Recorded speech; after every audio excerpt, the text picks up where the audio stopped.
I think so many of us can see ourselves in that. Right? Yeah. So many of us can see the feeling some level of imposter syndrome, whether you're a creator or an entrepreneur, just some moment on your journey where you're getting there. Yeah. And then all of a sudden you're invited to this next level to show up in this And particular way. For it. Well, you think you're not ready for yeah. it. That's the real thing. It's not that you're not ready for it. It's that being ready for it is actually going through that hero's journey of sorts. Like that's the rite of passage in some ways.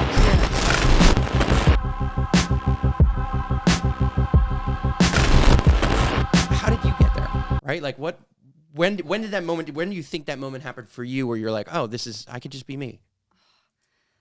This is such a personal story. Okay, so this is a few years back, I finally got a job in a 5-star hotel and we got flown there. It was a beautiful place. And honestly, I would wake up every day just like with anxiety, like crying my eyes out. I was just so petrified. Mm-hmm. And I think that was my breaking point.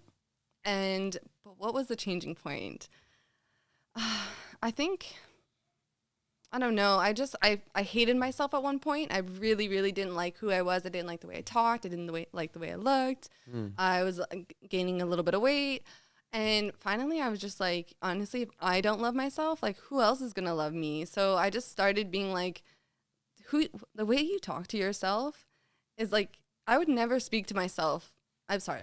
I would never speak to other people the way I speak to myself sometimes. Mm-hmm. And then I realized that needs to change. I can't speak to myself like I'm this worthless person. I need to be nice. And, once you change your mentality of how you think about yourself and how you feel about yourself and you stop caring what other people think, it's so freeing. Mm-hmm. It's so freeing. And still like coming on here, this is my first time doing a podcast. Amazing. And I've said no to a few because I always said, I just don't know if I have anything like worth like offering to share that would be good for others to listen to. Fair. Yeah. What made you say yes to this one? Why did you think? Because I'm ready. The fact that I knew I was going to be nervous, the fact that I knew that I might completely screw this up, and the fact that I knew that if I did, it would be okay.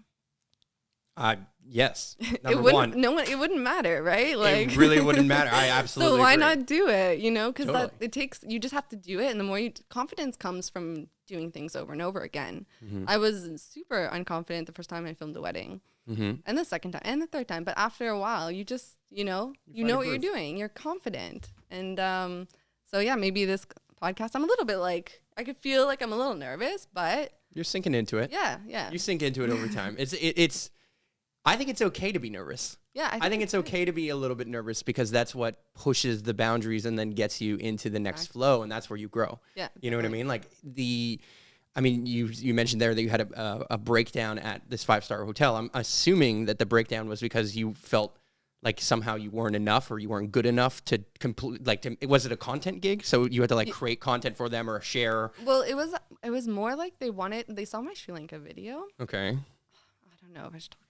They saw my Sri Lanka video. You don't have to name the... No, I won't name any names, but they saw my Sri Lanka video and they really liked it. It's like How to Travel Sri Lanka. Yeah. It's the video that I have the most views. Most views on, and they just wanted me to make a How to Travel Bali and include their area. So... This one, Sri Lanka, yeah. I'll just put it on the background. Hi. Oh my God. Oh, I love that. That night, I was... My name is Emily. Those were a bunch of lady boys, and they just invited us in, and they got us completely drunk. They didn't want anything from us but to hang out, and I felt like so accepted into their culture. Like, it was just 5 lady boys, me and my boyfriend, and we were all dancing to, like... Amazing. They were teaching me how to dance and stuff like that on stage. Beautiful. Well, no, I mean, I just wanted to show the video, but okay, So you have this video that goes viral, whatever. Now they see this video and now they ask you to come. Yeah, they messaged me and they said, hey, do you mind just making a How to Travel Bali? But we just want people to know more about the East Coast because it's really not traveled as much. And then we just wanted you to include that, like that side. And that side has like the diving and stuff. And it's really nice. There's tons of things to do. But for some reason, it's like all like Chiangku and like Uluwatu and all those areas that are more touristy. Yeah. So they ask you to make this video. Yeah.